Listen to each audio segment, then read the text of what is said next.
सुप्रभात सभी को। आज का दिन बहुत ही विशेष है। आज पूरा भारत राष्ट्रीय युवा दिवस मना रहा है। राष्ट्रीय युवा दिवस स्वामी विवेकानंद के जन्मतिथि के रूप में भी जाना जाता है। तो आज मैं आपके साथ स्वामी विवेकानंद की कुछ जीवन के और विचारों के जो पहलू हैं उनके अनुभवों को मैं आपके साथ साझा करूँगा। उनका वास्तविक नाम नरेंद्र नाथ दत्त था। उनका जन्म 12 जनवरी 1863 को कलकत्ता में ही हुआ था। बहुत ही अल्पायु में, मात्र 39 साल की उम्र में 1902 में वो इस दुनिया से चले गए। लेकिन उनके विचार आज भी हमारे साथ हैं और हमेशा रहेंगे। जब वो विश्व के प्रथम धर्म संसद शिकागो में गए थे और उन्होंने अपना भाषण, प्रसिद्ध भाषण दिया, जिसमें उन्होंने भाषण की ओपनिंग लाइन में कहा कि sisters and brothers of America, पूरा पांडाल, पूरा हॉल तालियों की गूंज से गूंज उठा। अगले दिन पेपरों में उनके भाषण के बारे में लिखा गया कि जिस देश का इतना विद्वान व्यक्ति या कहें कि इतना अच्छा धर्म है, वहाँ पर विदेशी धर्म के प्रचारकों का वहाँ पर जाना ताकि वो लोग धर्म स्थापित कर सकें, ये बिल्कुल ही गलत होगा। इनका प्रभाव कुछ ऐसा रहा और उनके विचार कुछ ऐसे रहे। मैं कुछ प्रेरक प्रसंग आपके साथ साझा करूंगा।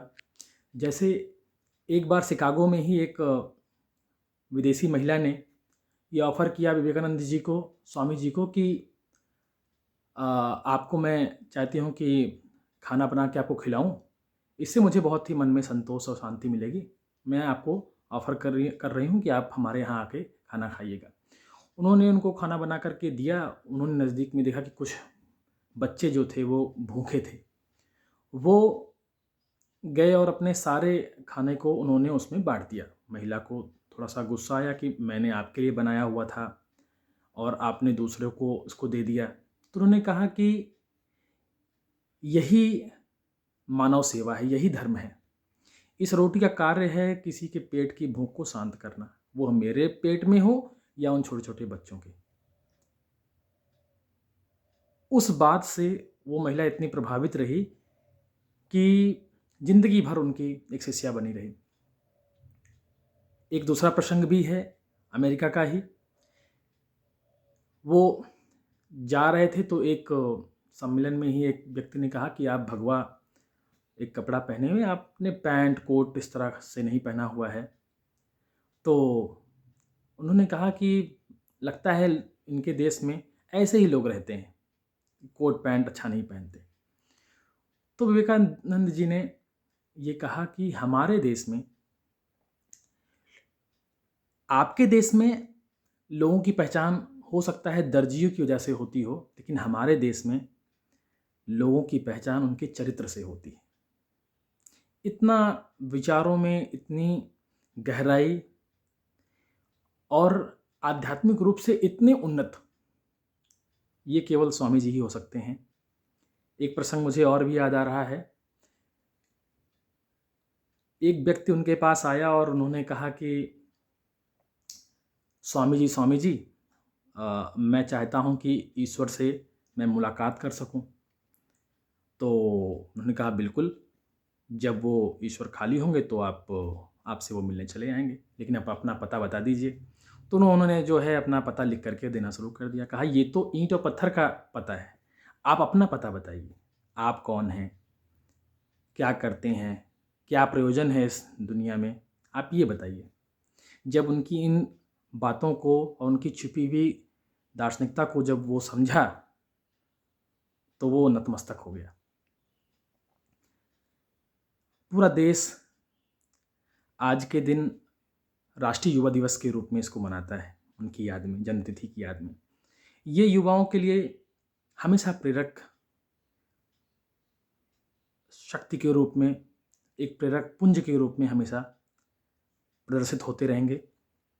एक बार एक युवा आया और उसने कहा कि मैं बहुत मेहनत करता हूँ, लेकिन मैं कहीं पर सफल नहीं हो पा रहा हूँ। स्वामी जी, बताइए कि मैं कैसा क्या करूं कि मैं सफल हो जाऊं। उनके पास एक कुत्ता था, उन्होंने कहा कि इस कुत्ते को पकड़ो और थोड़ा सा घुमा करके ले करके आओ। वो जो है उसको घुमाने गया, और घुमा के जब वो आया तो उन्होंने कहा कि तुमको तो कुछ नहीं हुआ, लेकिन ये कुत्ता तो बहुत हाँफ रहा है, ऐसा क्यों? तो उस लड़के ने कहा कि स्वामी जी, ये इधर उधर भागता था, हालांकि मैं इसको पकड़ा हुआ था, लेकिन ये बार बार इधर उधर भाग रहा था, जिसकी वजह से इसको बहुत ज़्यादा दौड़ना पड़ा। मैं तो आराम से चलाया, इसलिए मुझे नहीं हाँफना पड़ रहा है, लेकिन ये जो है इसी कारण से हाँफ रहा है। जब ये बात उन्होंने सुना तो कहा कि यही हमारे जीवन पर भी लागू होता है। असल में हम लोग अपनी ज़िंदगी में इधर उधर की चीज़ों में, लक्ष्यों में हम लोग फंस जाते हैं। जब तक हम एक टारगेट, एक लक्ष्य को हम निश्चित नहीं करेंगे और उसी लक्ष्य के लिए हम काम नहीं करेंगे, तब तक हम इधर उधर करते रहेंगे, बहुत मेहनत करेंगे, हाँफते हाँफते रहेंगे, लेकिन हम कभी सफल नहीं हो पाएंगे। ऐसे थे स्वामी जी। मैं आपको पुनः राष्ट्रीय युवा दिवस की बहुत शुभकामनाएं देता हूँ। धन्यवाद।